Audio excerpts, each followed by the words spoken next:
Bismillahirrahmanirrahim. In the name of Almighty Allah, who is the most beneficent, most merciful, most gracious, and the source of all knowledge.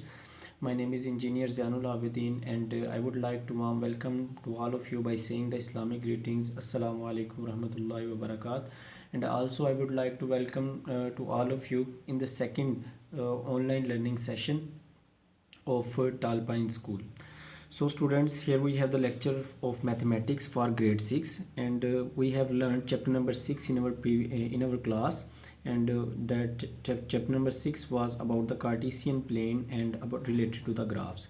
So I have told you for the December assessment we will learn only exercise 7a from chapter number 7, and later on after the December assessment we will learn about 7b, 7c and chapter number 12 as well.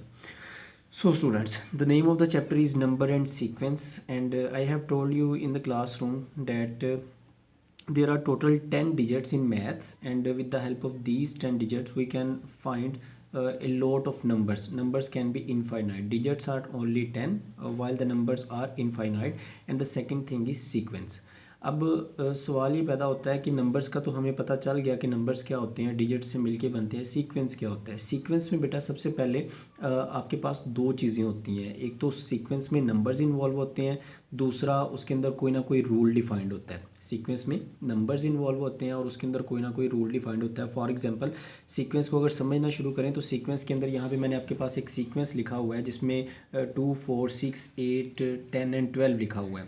अब आप सबको नज़र आ रहा है कि 2 के बाद 4 आ रहा है, 4 के बाद 6 आ रहा है, तो 2 और 4 में भी 2 का डिफरेंस है, 4 और 6 में भी 2 का डिफरेंस है। तो ये डिफरेंस कैसे फाइंड कर सकते हैं? एडिशन भी हो सकता है या कोई और भी हो सकता है, रूल ये हम बाद में देखते हैं। पहले तो आपने हमेशा एक बात याद रखनी है, सीक्वेंस का जो सबसे पहला नंबर होता है उसे बेटा फर्स्ट टर्म कहते हैं, दूसरे को सेकंड टर्म कहते हैं, तीसरे को थर्ड टर्म, चौथे को फोर्थ टर्म, और जो फिफ्थ वाला है उसे उस सीक्वेंस की फिफ्थ टर्म के नाम से कहा जाता है।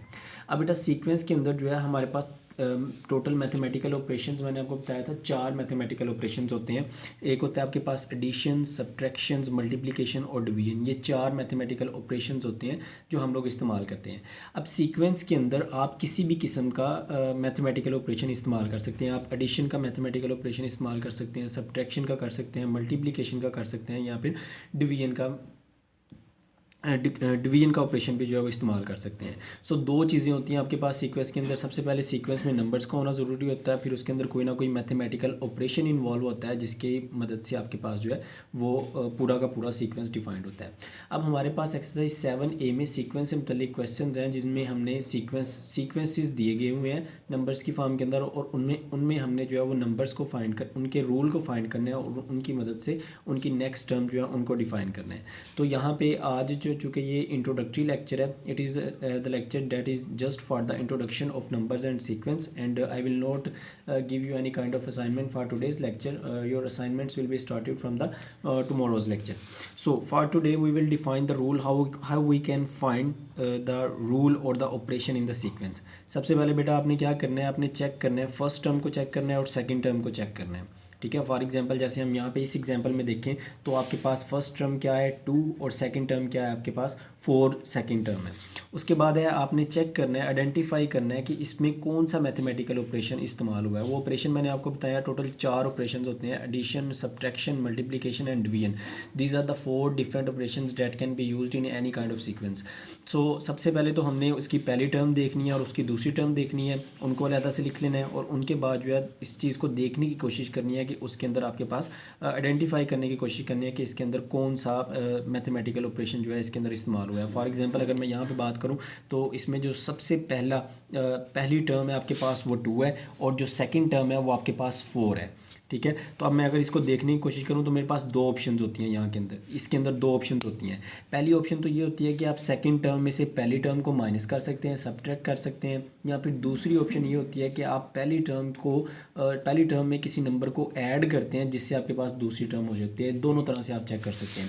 फॉर एग्जाम्पल आप ऐसे भी कर सकते हैं कि अगर आप 4 में से 2 माइनस कर दें तो भी आपके पास 2 बचता है, और अगर आप 4 में 2 ऐड कर दें तब भी आपके पास 4 बचता है। अगर 4 में से 2 माइनस कर रहे हैं तो आप सेकंड टर्म में से फर्स्ट टर्म को माइनस कर रहे हैं तब भी डिफरेंस 2 का आ रहा है, और अगर आप 2 में 2 ऐड कर रहे हैं तो आप फर्स्ट टर्म में 2 ऐड कर रहे हैं तब आपके पास उसकी जो है सेकंड टर्म जो है वो आ रही है।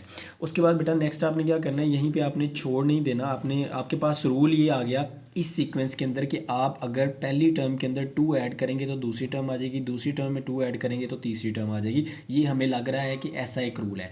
अब इस रूल को जस्टिफाई करने के लिए, इसको चेक करने के लिए हमें फर्दर फिर ऑपरेशन परफॉर्म करना पड़ेगा। वो ऑपरेशन हम क्या करेंगे, हम चेक करेंगे सेकंड ऑपरेशन, सेकंड और थर्ड टर्म को।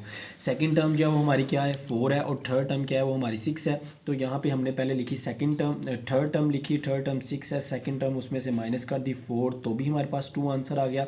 और जो सेकंड टर्म है उसमें अगर हम 2 ऐड करें तो हमारे पास जो है वो थर्ड टर्म आ रही होती है।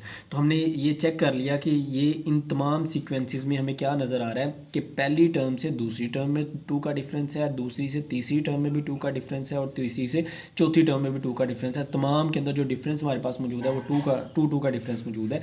सो हमने ये रूल डिफाइन कर लिया कि इस सीक्वेंस के अंदर स्पेसिफिकली 2 का डिफरेंस होगा। 2 का डिफरेंस रख कर हम अपना सीक्वेंस जो है उसको फाइंड कर सकते हैं। तो हम यहाँ पे इजीली डिफाइन कर सकते हैं कि अगर मेरे पास ये टर्म 12 है तो इससे नेक्स्ट टर्म कैसे निकल सकती है, मैं यहाँ 12 के अंदर 2 ऐड कर सकता हूँ, तो फिर मेरे पास 14 इसकी नेक्स्ट टर्म जो है वो आ जाएगी। ये 14 टर्म इसकी नेक्स्ट मैंने डिफाइन कर दी है। सो इसमें फिर आप फाइंड कर सकते हैं जो आपकी रिक्वायर्ड टर्म है, उसको सीक्वेंस को मज़ीद आगे बढ़ा के इसको फाइंड कर सकते हैं।